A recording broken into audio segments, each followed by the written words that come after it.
Value-based care is an emerging concept in both human and veterinary medicine. And the goal of value-based care is to achieve the best patient outcomes at the lowest cost.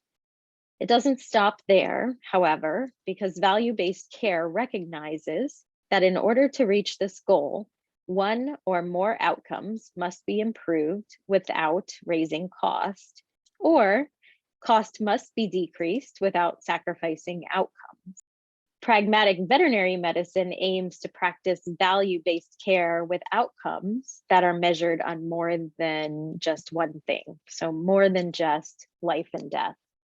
Value-based healthcare is not synonymous with cheap, budget, or other types of low-cost healthcare. Value is synonymous with the patient's perception, or in this case, the client's perception of the experience.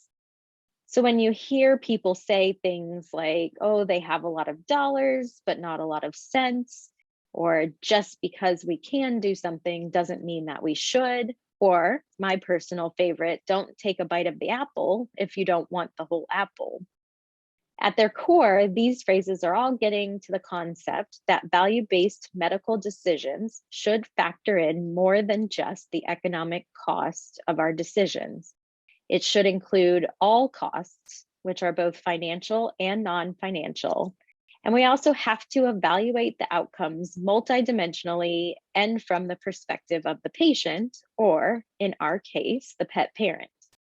Finally, we have to evaluate the satisfaction or the sense that value has been obtained, not just in the short term, but in the long term.